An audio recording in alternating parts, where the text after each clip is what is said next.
can do that. Okay. Everybody knows we're being recorded, right? I love the way that Zoom can do that. So Jane Beitcher there in the window. Hello, Jane. When I was a rabbinical student, when I was in my second year of rabbinical school, I began to work at synagogue in Redlands, the conservative synagogue in Redlands, out San Bernardino way. And I was their everything person for a couple of High Holy Days, and that is where I met Jane. And suffice to say, that was quite a while ago, right? That was over 15 years ago, over 15 years ago. But she was a great rabbi then, so I can imagine what you're like right now. You're very kind. You're very kind. Thanks, Jane. It's really lovely to see you. And Maira is in from Utah, and Leah and Randy are in from Japan. You always win the distance medal, right? Japan is truly impressive.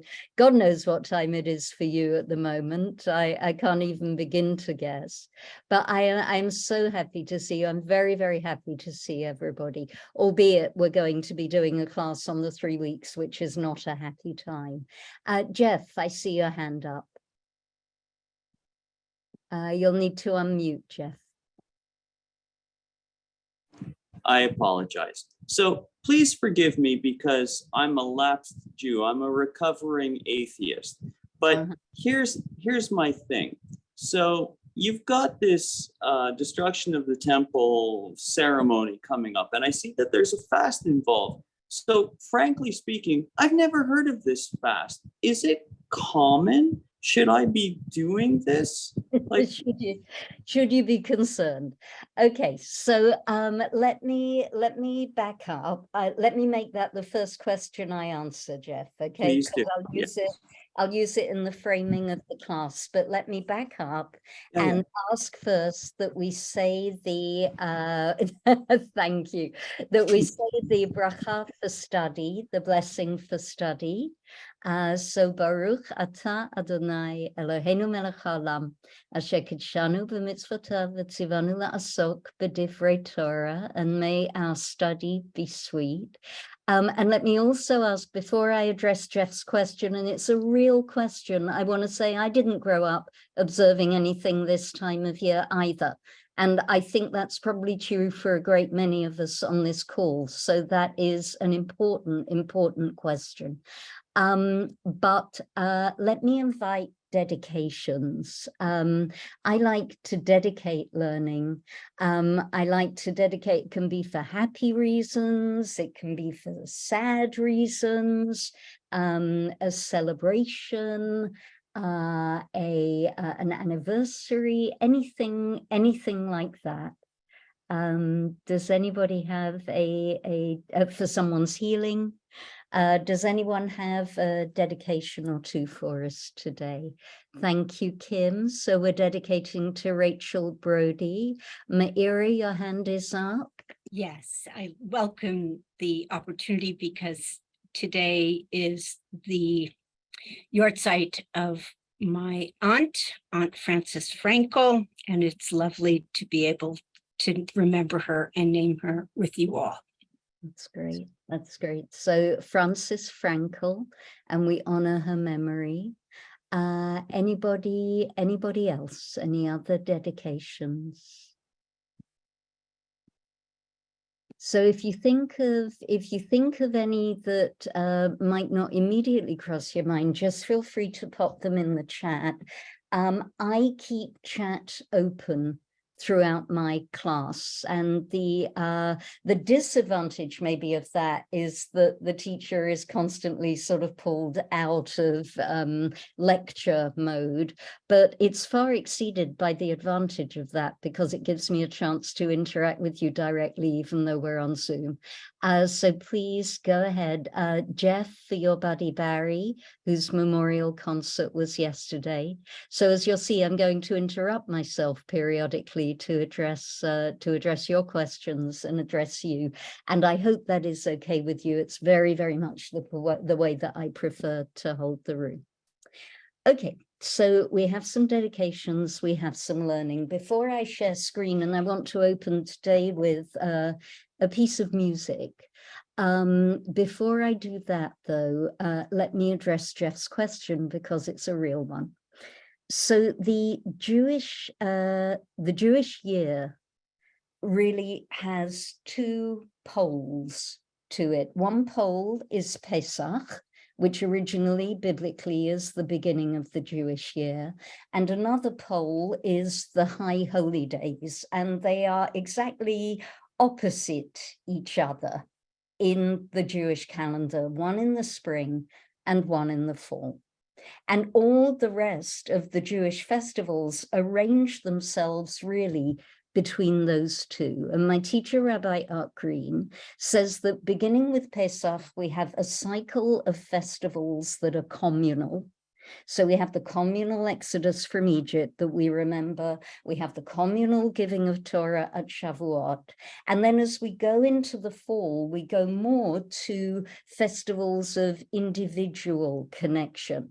Rosh Hashanah, the Day of Judgment, Yom Kippur, the Day of Atonement, and Sukkot, where the mitzvah is on us to build our individual Sukkot, even though we welcome people in. This period of the year, the period between the fast of the 17th of Tammuz, which is now about 10 days ago, and the fast of Tisha B'Av, the 9th of the Hebrew month of Av, which is in 10 days' time. We're celebrating Rosh Chodesh Av, the first day of Av tomorrow. These 3 weeks, you can think of them as, it's one of my favorite words, the nadir of the Jewish calendar, the lowest point of the Jewish calendar. And that's partly agricultural. If you go down far enough in our calendar, you'll always find an agricultural reason. This is the period that is the driest, the stormiest. Think of a Middle Eastern sandstorm. The most difficult, the most taxing part of the Jewish year in the ancient land of Israel, where nothing is growing and nothing is being harvested, and we're waiting to see if the rain's going to come so that there will be a crop next spring. Okay, so on the agricultural level, we're talking about a time that is parched, a time that is full of concern and worry. Then lay on top of that the level of communal story, because we're still in the communal part of the year, and the narratives of this part of the year are narratives of loss. In the same way as after a death, a Jewish individual will sit Shiva, observe maybe the 30-day period after the death, say Kaddish, and observe the anniversary of the death. So too, this is a period of the Jewish year that is dedicated to grief. And Jeff, that's one of the reasons that we don't learn about it in Hebrew school, right? Precisely because it's not upbeat. What are you going to say to a bunch of kids about this period of the year? Yeah. And this particular period, the crux of this period is this 3-week period, which kind of takes us deeper and deeper down into grief until the 9th of Av. So last week I spoke about the beginning of the period, the quality where we begin to be shattered, and the fast of the 9th of Av, which I'm going to talk about in more depth next week, is the most grievous period of the Jewish year. And the narrative has attracted layers and layers and layers of tragedy.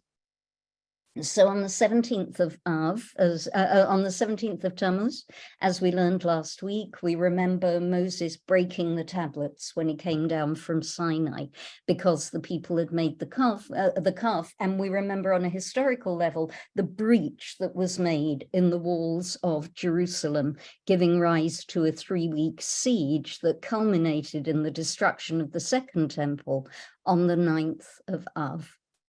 So it is a time of year of communal grieving.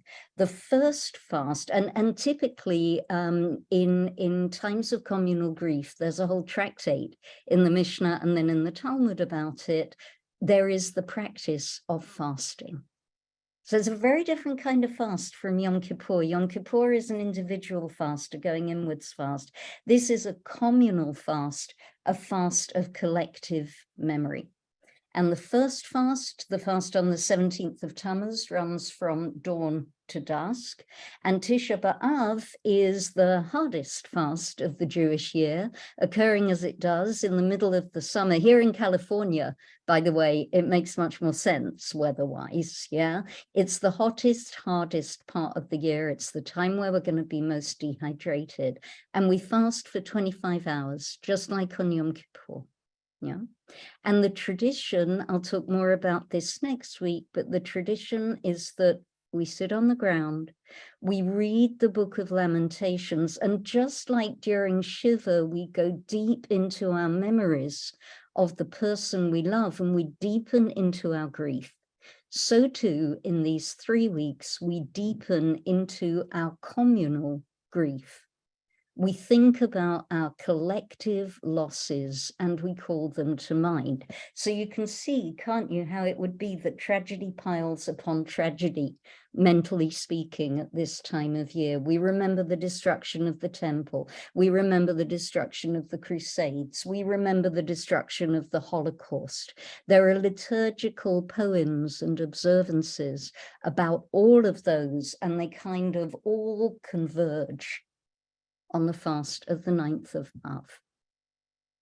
But this is a big thought, and this is the main reason that I put together the course. There are multiple teachers, both in the past and more contemporary, who teach that this process of grief is the real beginning of the High Holy Days.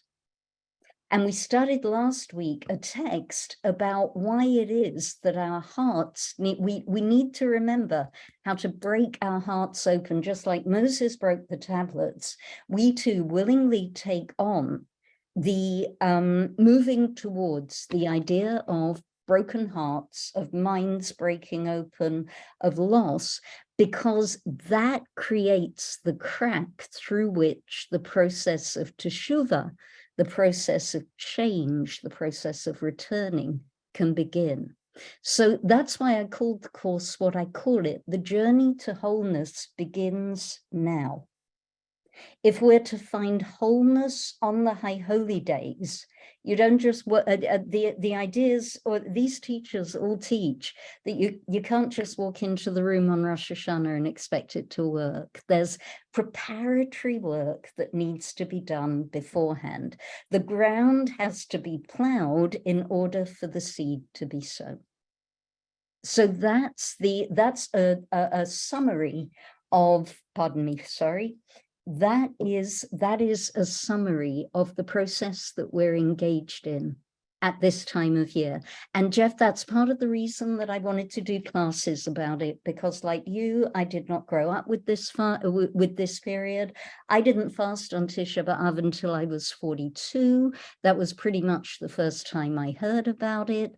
But I've come to realize that it is a critical part of the whole process that takes us to the High Holy Days. And that to me is meaningful Torah. And that to me is Torah that I want to share. Will that work for now? Will that do for now as an introduction? And the texts are sure. And the texts will go ahead and speak to us. Those of you who've learned with me before know that I tend to operate as a bit of a magpie as a teacher. I don't work chronologically. I pull from here and I pull from there. I pull from within the tradition and I pull from outside the tradition as well. For today's session, I want to focus on the temple. The grief of this period is centered in many ways around the temple. So I want to explore today what it was, what it means and why it is so important that we grieve for it. Okay, and grieve for it collectively. So we're going to deepen into that today. And I want to start with a piece of music. So if everybody wants, it's a really good piece of music, I think. So if everybody wants to sit back and relax, I am going to optimize my sound for video. I'm going to share my screen and let's listen. So if we're going to believe in that Jewish way that everything is a commentary on everything, that's one of the best commentaries on the loss of the temple that I can think of. I can see from the chat that many of you know what that was, but just to confirm, that is Paul Simon, who has always been one of my rabbis, I think. That is Paul Simon. The track is called Wholeness. The band is Ladyship Black Mambazo. And the words in Xhosa that were not translated mean, we sleep on the cliffs, and then my heart, the cold has killed me. And then that little bit at the end is, we hereby proclaim that we are the best at singing this way. That's the little epigram at the end. But what I want to go down into today as we begin to look at Jewish texts is that homeless quality. What does it mean to be without a home? How does it change our process to be without a home? And how does it bring us, how does that feeling of being homeless begin to bring us towards the High Holy Days? Yeah, what needs to happen? What's all this language supposed to prompt inside us that will add to our High Holy Day journey? Okay, so those are the questions that are out on the table. Let me just lose this. Let me now share this. And I'm wondering if I can ask somebody to read. This is two passages, a passage from the book of Psalms and a passage from the book of Lamentations. Remember, we read Lamentations on Tisha B'Av. Could I have a reader for both of these texts? Don't be shy. I'll read the first one. Rabbi Thank you. Susan. Rabbi. Thank you. Thank you. Deborah. Great. The Lord is great and much acclaimed in the city of our God, his holy mountain. Mount Zion, summit of Zaphon, city of the great king. From Psalms 48, verses 2 and 3. Thank you. And the verse I want to lift from there is the one that I've put in bold. This is this fair-crested joy of all the earth verse. Okay, because it's going to get quoted with sarcasm in the book of Lamentations. What's that a description of, by the way? Which city are we talking about? It's not explicitly there, but what city must this be? Is it Jerusalem, Rabbi? It is Jerusalem. It is Jerusalem, Jerusalem, which is the seat of the temple. Okay, and what a beautiful city, fair-crested, joy of all the earth. Until we get to the book of Lamentations, which describes the destruction of Jerusalem and the destruction of the temple. That siege that we were talking about last week, the breach in the walls, gave rise to the conquest of Jerusalem, the exile of the people, the destruction of the temple. So somebody read us text 2, please. I'll read it, but I have a cold, so if I start coughing, it's over. Go for it, Jake. All who pass your way clap their hands at you. They hiss and wag their head at fair Jerusalem. Is this the city that was called perfect in beauty, joy of all earth? And that's from Lamentations 2:15. Thank you, Jane. Yeah, you're right. It's very sarcastic. It's extremely sarcastic. It actually lifts that joy of all the earth phrase, this one here, that joy of all the earth phrase has been lifted and quoted back verbatim. So look how powerfully this says, here was home and here is homeless. Yeah. Why do you think that the poet who wrote Lamentations has quoted that verse? What's his message? It was probably a man. What's the message? Well, the city has been destroyed. I mean, it's not beautiful anymore. It's hardly standing. Right. So what's there actually to see? Yes. Yes. What is it? That's a very, very good segue, Jane. What is there actually to see when home has been destroyed? Yeah, when home has gone. What is there actually to see? And another question that I want to ride on top of that is why was it so important? Yeah, home obviously is a physical home. Yeah, it's a space that we can exhale in. It's a space that we belong in. But we're going to see that the way that Jerusalem and the temple are understood through the tradition is that they're not just physical. So this state of homelessness, like in the song, it's not just that we sleep on the cliffs. It's also my heart, my heart. Yeah, it's also my heart is aching, my heart is hurting. The homelessness that we are encouraged to deepen into at this time of year is not just physical dislocation. There's more things going on. Okay, so let's go one layer deeper. We're going to go, I see you, Jeff. Yeah, let me take the question. Let me take Jeff's question now. So what puzzles me about the passage is the they. Who is the they? When you read the book of Lamentations, you will see it's all the people passing by. But the Jews or No, the Romans? The enemy. I see. The enemy. The I enemy. see. For So now, the enemy. It's part of their victory to not just despoil, but to, I see, to shame, right? Yes. Not to despoil, but also to shame and mock. And I would add, by the way, remember we said that on Tisha B'Av we pile up catastrophe. The Book of Lamentations was written not about the destruction of the second temple, but the destruction of the first temple.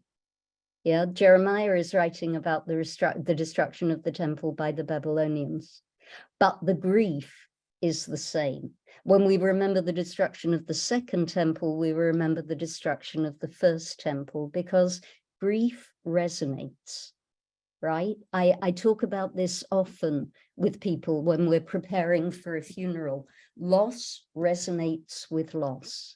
So the loss of the second temple brings up the loss of the first temple, and the loss of the second temple also brings up the losses of the Crusades, the losses of the Holocaust. It's one huge resonance of loss, which is why, by the way, it's so important that we do it together. Okay, I think it would be impossible to fast. I can't imagine how it would be to fast on Tisha B'Av with that sort of introspection, that individual introspection that we do for Yom Kippur. This has to be done communally. It was a communal loss and we grieve it communally. It's like you don't say Mourner's Kaddish without a minyan. Rabbi Zaki, I see a question. Or an observation. You know, it's more of a reflection, if you don't mind me adding. I still remember to this day in 2000 when my dad died and I got the phone call, and it was during Pesach, and I just felt like my heart, all the layers broke away. The tears flowed really easy, like when you're cutting an onion. And this makes me feel like that moment in time, and I carry it with the grief. It's how I deal with Pesach. I go there instead of wherever else I could go, but I still carry it for 13 years already. Yeah. So I just wanted to, so we don't forget it. We feel it. That's right. So, but I never really got it till more recently. Thank you. Thank you.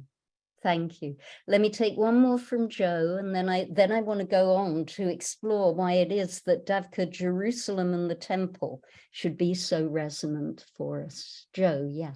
Hi, I just wanted to speak to the point of communal loss.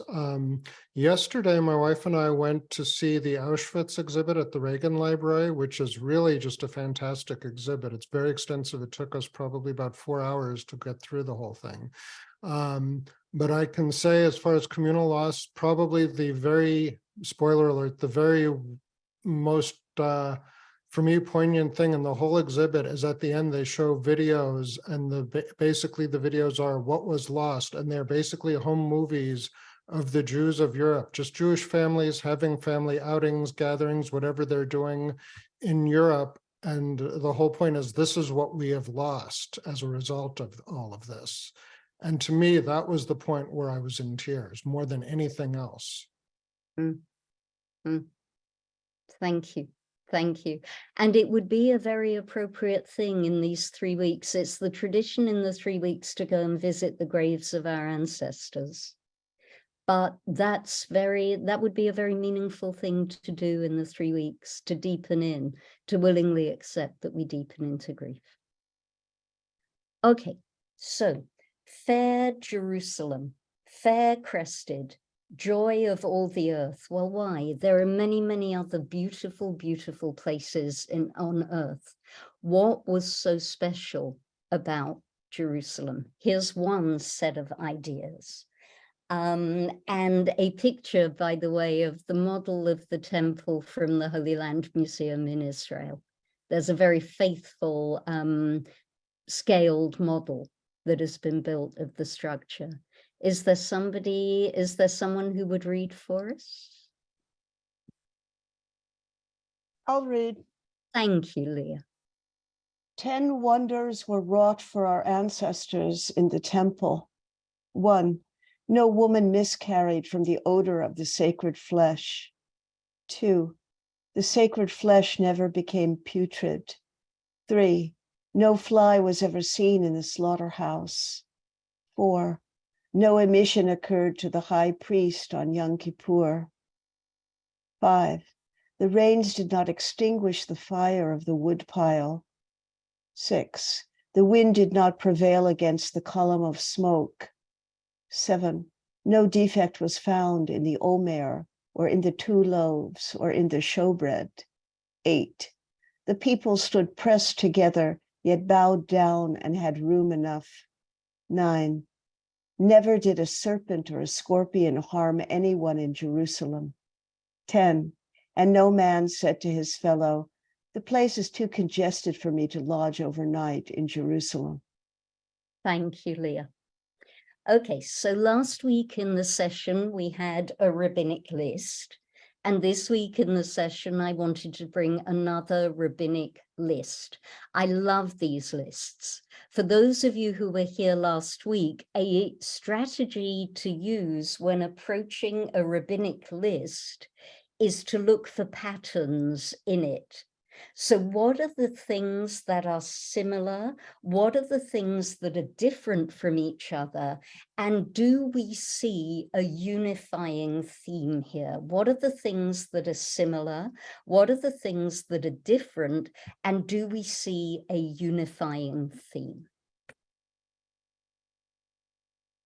Takes a little while, so I'm going to give us a little thinking time.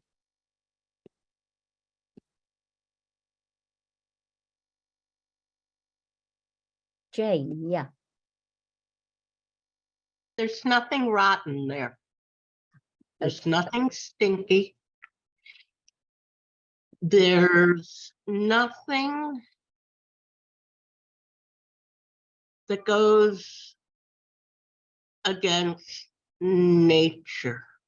Mm. No women ever miscarried from the odor of sacred flesh. Mhm. That's a huge theme here, is the purity that emanates from the temple. Lovely. Okay, so purity, or we may say integrity. Ooh, look at the hands. People are working. I love it. Matt, what about talk to us? Well, what I was saying but it's not consistent, but the first chunk is about death. Miscarriage and the flesh and the flies. And if the emission is what I think it is, it's flipping over to life. It is what you think it is. So it's flipping over to life. And I think we can see all of this, or a lot of this, as very much like a death. It's coming with one way or the other. Not quite hearing you, Matt. It might be me, but you're breaking up a bit. Pop it in the chat as well so that we can get exactly what you're thinking, because I think you're onto something. There's definitely a life and death Yeah. thing. Yeah, that was what I got. Yep. I agree. The reason, by the way, that we wouldn't want the high priest to have an emission on Yom Kippur is that to have an emission makes you impure in temple language. And if the high priest were impure, he could not go into the Holy of Holies. And if he couldn't go into the Holy of Holies, then he couldn't seek atonement for the people. And if he couldn't seek for atonement for the people on Yom Kippur, then immediate system breakdown. Yeah, it would something indefinably terrible would have happened. Okay, so themes of purity, themes of life and death. And by the way, notice already that we're much bigger than this is a physical city. Yeah, we're moving into psychological states here. Surah, what do you want to share? To me, I see them all written in the negative. Like thou shalt not steal. Instead of saying that the temple always smelled good, it says there are no odors. So Instead of saying that the temple is always free of injurious bugs, it says that no serpent shall harm anybody in Jerusalem. So interesting. And instead of saying no man shall say to his fellow, there's nothing that says everybody is nice in Jerusalem, as opposed to no mean words should be said. So interesting. Thank you. I've read this text I don't know how many times, and I've never had that observation. Thank you. That is new Torah. Jeff and then Jen. So what strikes me is that I would have assumed that any description of the temple would be like the Romans sacked and pillaged, and that nature was in accord with the people. But in fact, the Romans are missing from the text, and it is the natural elements who are actually destroying the temple. You know, the line that strikes me here is in verse 6, the wind did not prevail. So it is nature itself that is rising against the temple. And what is stopping it, I suppose, is the people or God or what have you. But I just found it odd that it's nature, all the natural elements that are rising up to challenge these people and their culture. Oh, that's so interesting. And yet the natural elements don't prevail, right? Yeah, but they're still at war, even if they lose. Right. Normally rain puts out a fire, but not in the temple. Normally wind blows smoke away, but not in the temple. So somehow it's standing above, it's proof against natural law somehow. Very interesting. Thank you. Jen, and then Shira, and then I want to say something. Yeah. One idea that's striking me, because the last three together are sort of all saying literally and metaphorically there was room for everyone, right? Miraculously, there was room for everyone, is the idea that the first half-ish, over half, is a cause and the second half is an effect. Because the temple was functioning, because miraculously these sacrifices were able to be made, we were able to have a communal space. And hence the destruction of the temple would be the loss of that miraculous ability to be together. That's beautiful. So there is a cause and effect because of the purity, because of the triumph of life over death. I've been noting as people as people say things, because it's kind of proof, proof against nature. Then then a space for the miraculous begins to open. I love that. That's beautiful. Okay, Shira and then Arlene. This is a really juicy text. We're going to go with it. Shira. So I don't know if it works for kind of the middle because I haven't worked through it, but at the beginning and then at the end, I see a movement from exclusion to inclusion. So at the beginning, exclusion meaning like that's, like you said, that if the emission happened, then the priest wouldn't be able to do that. If somebody miscarried, you know, they would be, I imagine, that kind of exclusion.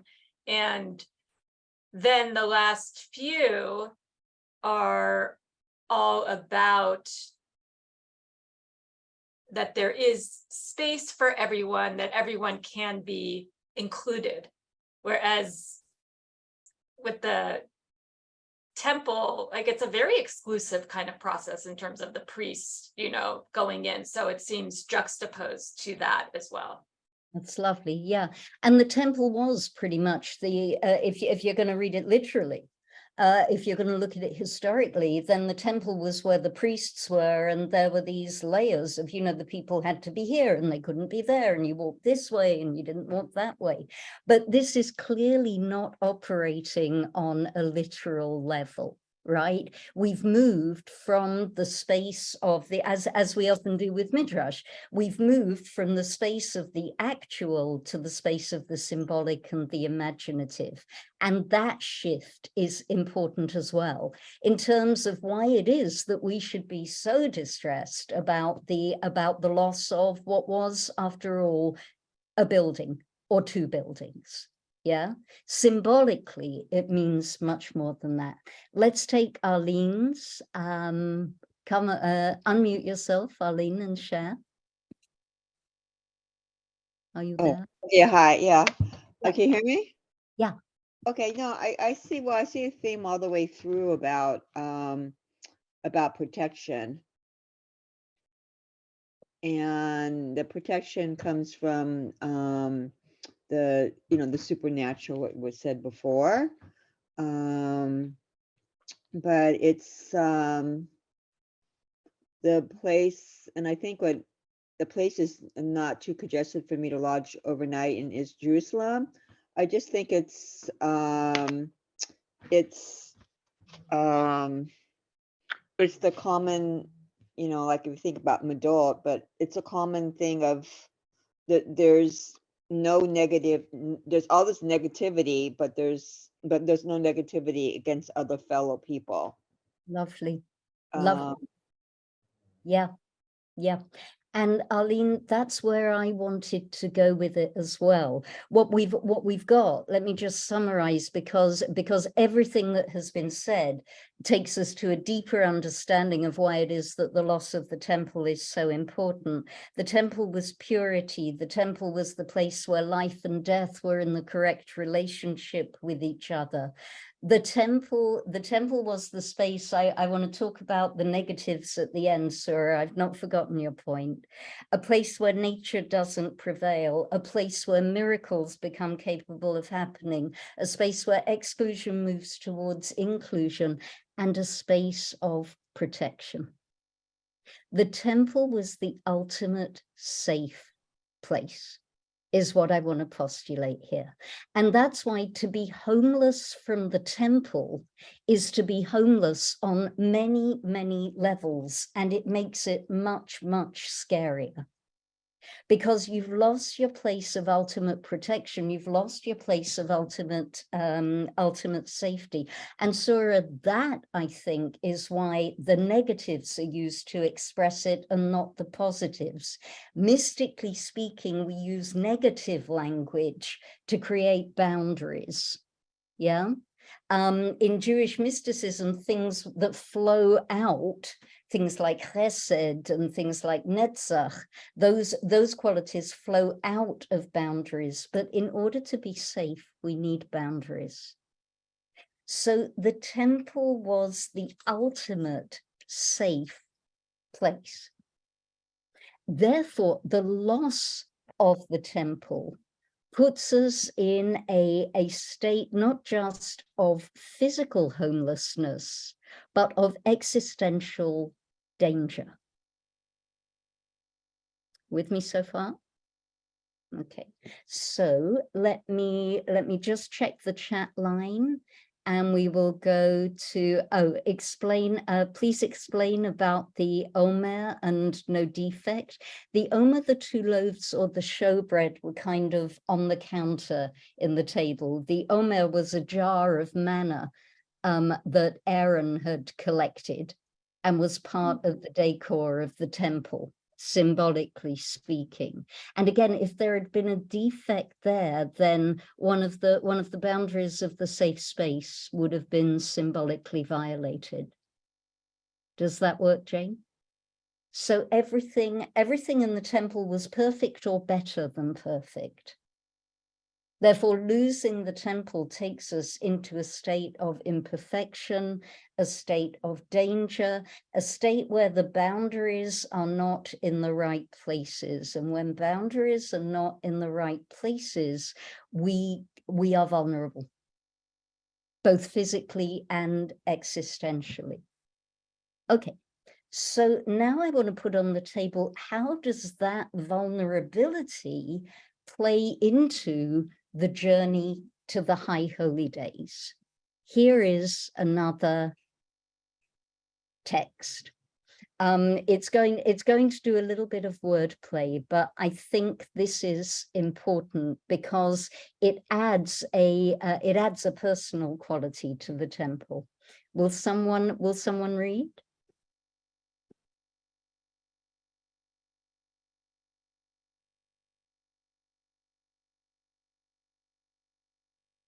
I'll read. Thank you. Another interpretation of a flourishing olive tree, Jeremiah 11:16. In Psalms, it says, fair crested, joy of all the earth, Psalms 48:3. What is this fair crested? Yefenah? No? Yefenof. That's the Hebrew. Obviously. It's Greek. In Greek, a bride is called Nephi, which sounds like Nof. But nobody was sad or suffering when the temple was in existence. For nobody was sad or suffering when the temple was in existence. Why not? Because a person could go in burdened down with iniquities, and they would make their sacrifice, and atonement would be made for them.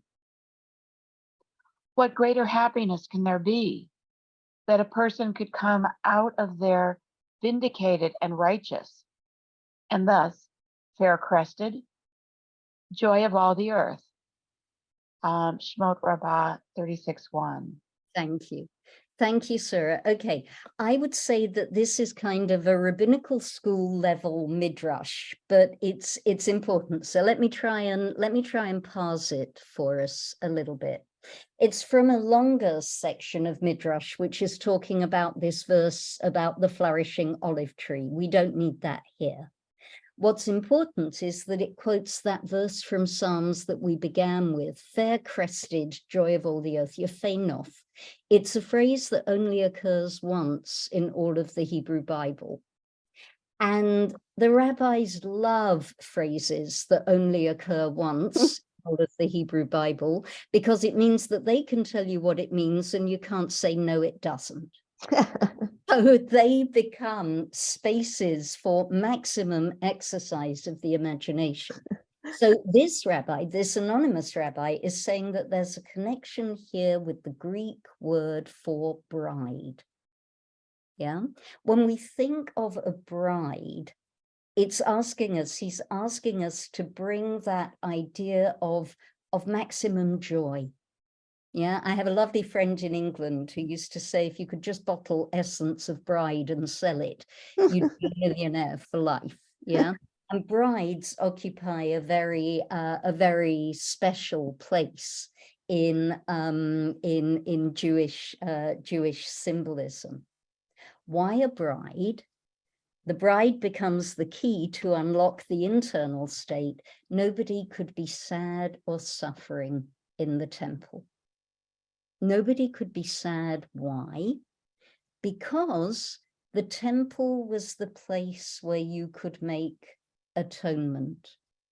So in this place of safe boundaries, in this place of purity, you were able yourself to become pure again.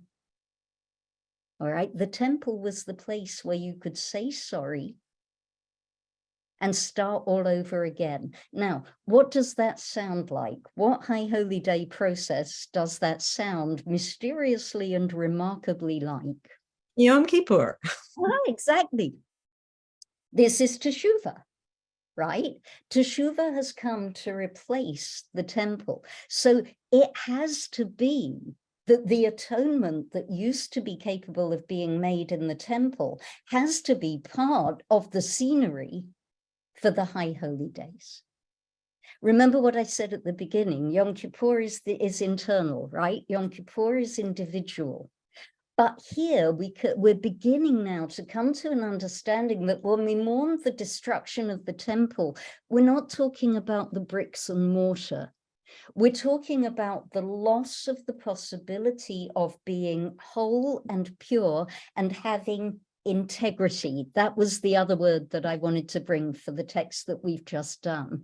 The temple is like the epitome of integrity. Everything in there is whole. There's maximum space for everything that is needed. The miraculous becomes possible. It has perfect integrity.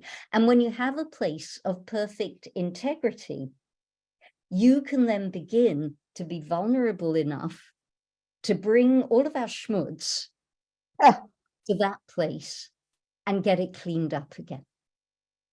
Okay, that's one of the tracks that we can make from the loss of the temple to Yom Kippur.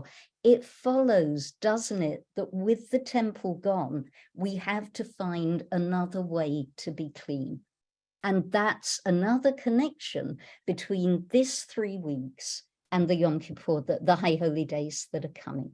Let me take from Matt and then from Sora. I don't like this, and 2 different reasons. One is, well, there was unhappiness with the temple. We've got books of people saying, look how terrible things were when the temple stood. So I don't mind his doing the game with the Greek, but he's making up a false history. And I don't like it theologically. And I don't normally make this kind of complaint, but it just isn't that easy. And he's presenting this easy, this is what I object to in Christianity, or one of the things, is that it's just so damn easy. And so I don't like the theology here, and I don't like what he's basing it on. Okay, so let me offer, Matt. I hear the distaste. All right, I hear the distaste, but I want to offer that that's not the purpose of this midrash. The purpose of this midrash is to try to understand, try to get underneath the skin of why it was that the temple felt so perfect and why it was so terrible to lose it. So this is just one understanding, yeah? And you should feel perfectly free to take issue with it. That's really important. But to me, this was the only text that I could find that was really explicit about the temple as being a place of teshuvah. Yeah, and that's the reason for lifting it up. I agree. It's not a perfect text, but you see, one of the ways that midrash is that it doesn't try. No one midrash will answer all the questions. Yeah. So I don't know if that makes you feel any better at all, but I think that's what the author is trying to do. I'm happy with what you're saying. I'm just not happy with what they are. Then you are entitled to continue to take issue with him. And ever since I was a very little girl, I believed that heaven is the place where all the answers are. So maybe you and this anonymous author will find each other in heaven to talk about it. I'm mindful of time, but I see 3 questions. We've got 2 more texts to do. So let me take questions briefly. I'm learning that an hour class is really very short, but let's see how we can go. Sura, and then Jeff, and then Leah. Let's take the questions all one after the other, and then I'll see if I can wrap them all into one comment. Sura, off you go. Okay, I'm really with Matt, and it was really disturbing to read this, that you just go and you make a sacrifice and you don't make teshuvah, but atonement will be made for you. So I don't see this as teshuvah. I think this is, you're paying your price, and you're going to get your little communion wafer. So I find this extremely disturbing, and I'll stop there. And I tried to understand what you said, but it's very interesting. And how do they come out vindicated and righteous? I mean, it just makes it's a catechism that's not our religion. All right, so I invite you to hold it instead as an exercise in symbolic imagination. Okay, nobody is saying that we have to go back and have a temple and start doing this again. Hold it imaginatively, Sura. Jeff.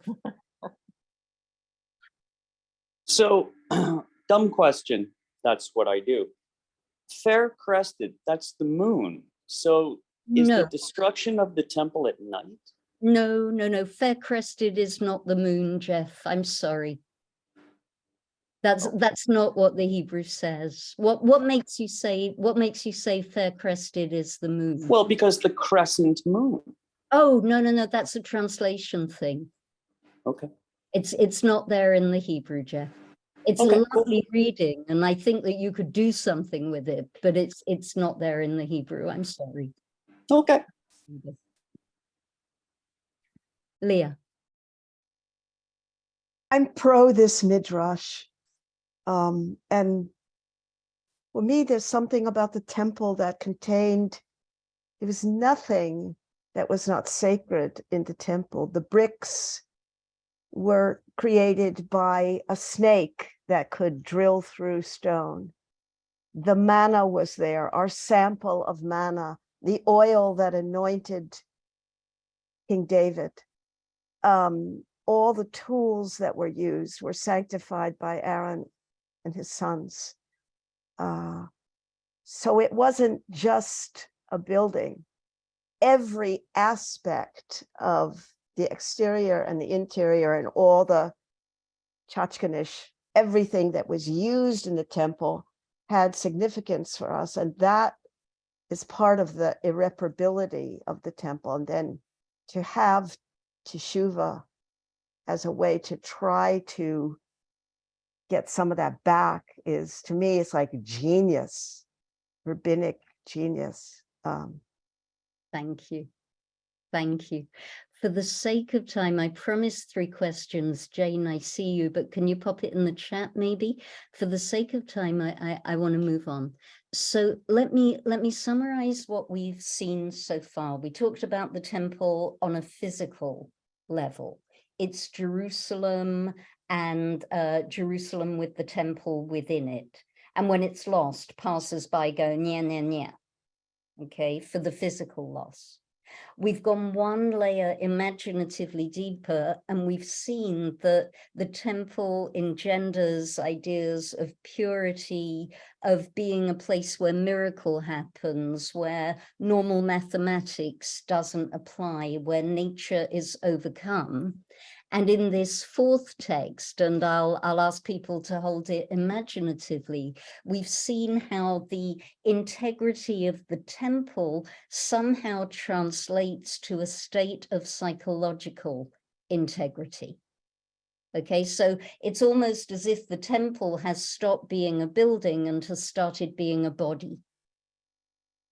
And within the temple, somehow in some way is our heart. So I want to lean into that with a text from the Zohar, a mystical text. Can I have one more reader? Deborah, yeah.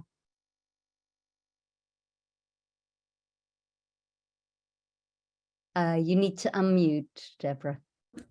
Okay.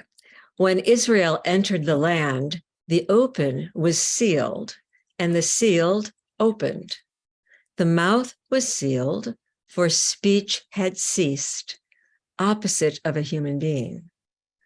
Opening of navel, the temple. From there, the fetus eats what his mother eats, drinks what his mother drinks, and the entire world is nourished from the drippings of the lands of Israel.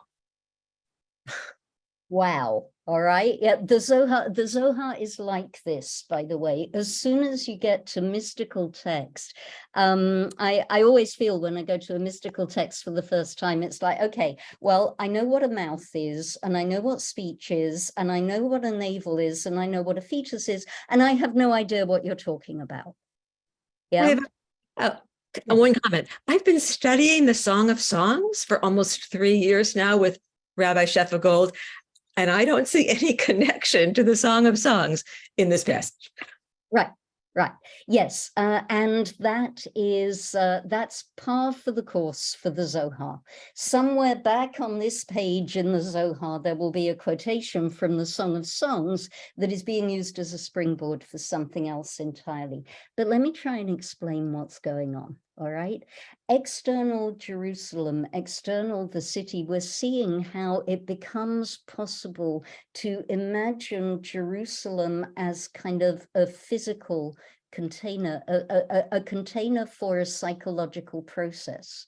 Well, what contains the psychological process for human beings? It's us, right? It's our bodies. So when, on some symbolic level, when the temple is destroyed, a part of us is destroyed as well. And it's not just any part. The bit that I want to pick up here is the idea that the temple is the umbilicus. The temple symbolically stands for not the head, not the heart, not the mouth, but the navel, the place from which all of us begin. Why is it? How can it possibly be that this bricks and mortar place is thought of as having such integrity? Because symbolically, it's the place where we are attached to the source of life. And I bring as proof this medieval map, because this was an understanding. This is called Bunting's map. There are older ones as well.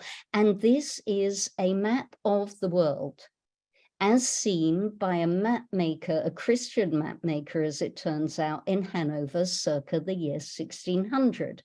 And what you see, here we are, here's America, down here, Die Neue Welt, yeah, the new world down here. So America has been at least imagined. Here's England up here, all right, and this is Denmark. This is the bottom of Scandinavia. But what's interesting is the way the three continents are seen. Okay, here is Europe, here is Asia, here is Africa, but the navel of the world is Jerusalem. And Jerusalem, you can see the colors spread from Jerusalem out into the world. This is the Red Sea, by the way, das Rote Meer. And the idea that Jerusalem stands at the center, Jerusalem nourishes the world. And at the center of Jerusalem, the temple, the umbilicus, the navel of the world, that deep, mysterious place from which everything begins. What happens when you lose your center? That's the true nature of this homelessness. In every dimension, the physical center, the imaginative center, the place, the central place where miracles can happen, the central place for pardon, the navel of the world. What happens? How do we survive when all of that is gone? And how do we mourn it? This is the time of year in which we begin to mourn the loss of that wholeness. Jerusalem is whole on every level. Jerusalem stands at the center of everything in this imagination. And with Jerusalem gone, and with the temple gone, I am going to quote the Irish poet William Butler Yeats.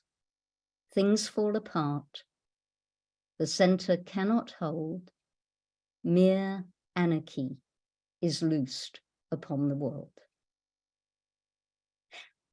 That, I think, is why we get so involved in the temple at this time of year, because it's and thank you to my teacher, Rabbi Brad Artson, it's a multivalent symbol.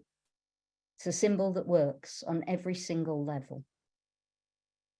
And it speaks to a loss of the center, a loss of whatever it is that holds us together. And from this time of and we are required by the calendar to deepen into it and to observe it by fasting and to notice that it's going on. And just like with Shiva, I mentioned this idea last week, Shiva seems designed to push us deeper into grief. Like a dentist will push down on a tooth before extracting it. And so too, these 3 weeks are designed to deepen us into those feelings of loss. Because if we don't rock bottom into that loss, the journey to something is missing from the journey to wholeness if you begin it in the middle. You have to begin it at the beginning. And it begins with loss of the center. Very big, very scary thoughts. That's why we don't teach it to kids. But nonetheless, as grown-ups, we can see the truth and the resonance of it. Okay, I have one more text, but I'm mindful that it's 1:09. Let me stop sharing and take a look at the chat. Leah, you're right. No Japan, no China. I think that they didn't know about them then. This is just some guy in Hanover. I'm sorry. I'm sorry, but they didn't know how big Asia was. Oh, beautiful, beautiful, beautiful things. Beautiful things in the chat. Please, everybody, just stop and take a look at the chat. Yes, the Axis Mundi, Matt, that was what they called it, the center of the world. Yeah, the point around which the world turned. And of course, Jen, yes, the umbilicus has to be cut for us to survive after our birth. And this is a whole different class, isn't it? About how we have to become independent of this loss. Maybe next year. Maybe next year. Yeah. Deborah, thank you. Yes, when we lose the place where we all belong, we're left with an ongoing sense of loss and non-belonging and living in each other, in others' worlds. And perhaps that's why we have to go inward for the High Holy Days. Thank you, Shira. We may have lost you already by now. Jeff, yes, you're clearly a Yeats fan. Final thoughts, final comments. And then I have a poem that I want to read to you because it's going to lay the ground for next week's class. Any more for any more? We went very deep in this class, very, very deep. No? Okay. So let me share a poem with you. I'll be your reader for this, if that's okay. I'm going to share screen. You know by now what a magpie I am, and this session, this is the poem out of which this session really grew. Yeah, this is a poem by a contemporary author called Jen Fitzgerald, who wrote a series of poems about being homeless. And we began with homelessness, and I want to end with homelessness. When we lose our center, we are in that state of homelessness. But just as the heart needs to crack open for us to begin the process of teshuvah, so too we need that dislocation in order to be able to come home on Yom Kippur, or even, if you like this, or even we come home to our Sukkot. Fragile and imperfect though they are, at the end, right at the very end of this arc of homelessness is a new understanding of home. Okay, so let me read to you, and then we'll end. And thank you for staying with me. I know that I've gone over time. So this is called American Landscape Inheritance by Jen Fitzgerald. This is not a poem about losing an apartment, nor is it a poem about losing 3 apartments in 3 months, which I could write for you with deftness. This is not a song for my job long gone. I'm afraid this is an answer. I'll not be so bold as to insert myself into 200 years of the dream of who still dreams it and who still comes, or who was born in it and what's been done, but geography is fate. And I've been here far too long for gratitude in the immigrant city of the immigrant nation. After 5 generations, the best I could do was a single room and some money for food. If I am an answer, then is failure my question? My images, like my lineage, too grand. But I am the song my ancestors sang on their ocean voyage west, raised on the Statue of Liberty, and the Irish starving in the streets raised the impossibility of survival. I can't make an allegory of an entire life. At some point, I will have to start living, but I remain at the impossible nexus. 5 generations in and ousted cannot be dressed up in eloquent language, poet. Disinherited at last from the monolith. I am afraid, but in that fear, liberation, I tell myself, because even my homelessness must have glory written in the margins.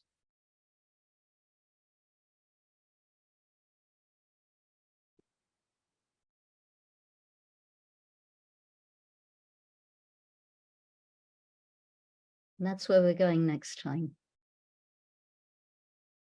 How does the homelessness get to the point where it has glory written in the margins? We're going to look at Tisha B'Av next time, and we're going to look at it at the specifically to identify the point where it turns. Okay. Thank you so much for coming. Thank you, everybody, for coming. I'm really grateful to be able to study this tough stuff in your company, because it is tough stuff, right? But without without the tough stuff, the journey to the high holy days isn't complete. And as grown-ups, we need to know that.